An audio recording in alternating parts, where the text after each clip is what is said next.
The impossible has officially happened. The unexpected has become a reality.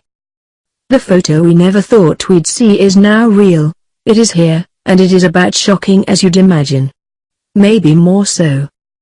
Indeed, drum roll, please. Kaylin Lowry has shared a photo of baby daddy Chris Lopez with the occasional couple's actual baby. For real.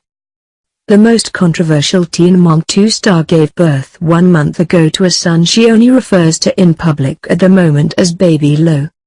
Baby Lo has no name, but she procreated him with Lopez via at least one instance of sexual intercourse nearly a year ago now. Kaylin kept the identity of her unborn child's further secret for a long time, up until some internet users sleuthing hinted strongly at Lopez. Lowry eventually conceded that Chris, who she reportedly met while earning her undergraduate degree, was the non-condom-using culprit.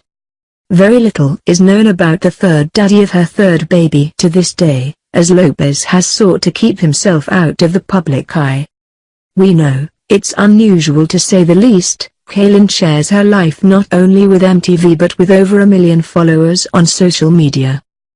The idea that Lopez won't allow himself to be filmed, ostensibly because he doesn't want his kid to know him as a TV star, is dubious.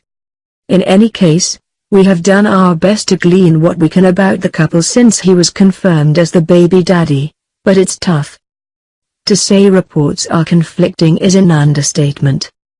Multiple sources have implied that Lowry and Lopez have basically no relationship, with Kaylin even keeping her ex-lover from his son.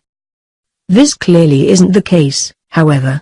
To wit, Lowry took to Instagram this weekend to share a rare picture of her 1-month-old infant being held by none other than Lopez in her rig story. The mysterious Chris does seem pretty smitten with him. Are they twins or? Kaylin wrote as a caption. The embattled Teen Mom 2 star revealed in May, when she was 7 months along, that Lopez was the dude who knocked her up.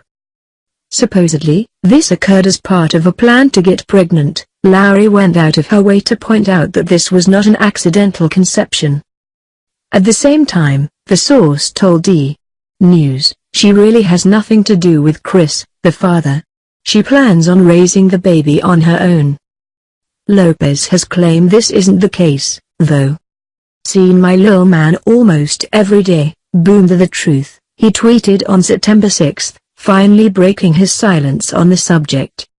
Still, by all accounts, Lopez won't appear on Teen Mom 2 and has tried his absolute best to remain as far from the spotlight as possible. It remains unclear just how involved Lopez is in the life of Kaylin and his son, but it looks like Lowry is open to some kind of arrangement. I think that every child deserves their dad, she told celebrity gossip site Radar Online last month in an on-camera interview. I'm hopeful, I'm positive that he'll be around. The 25-year-old added at the time, uninspiringly. He has been as supportive as he can. He does the best to his ability, even though it doesn't necessarily meet the standards of what everyone else expects of him. I just think people should keep that in mind. Hey, fair enough. Chris has a very low bar set for him. So low, he would have to fall flat on his face, so to speak, not to clear it. We just want baby Lo to grow up in a healthy, stable and supportive environment, and we doubt we're alone in that assessment. Lo joins big brothers Isaac, 7, and Lincoln, 3, Kaylin's kids from her previous relationships with Joe Rivera and Javi Marroquin. Joe has come a long way as a father as well as with his amicable relationship with Kaylin. Lowry and Rivera co-parent very well. Sure, there is conflict, they're human, but they both want the best for Isaac, and Rivera moved to Delaware to be near Lowry. Marroquin and Lowry have been better. Their divorce has not been pretty, to say the absolute least, but the former couple's marriage was, at one point, very loving. Javi has always been a terrific dad. When the dust settles, we're optimistic they'll make the co-parenting thing work as well. Your move, Chris. Your move.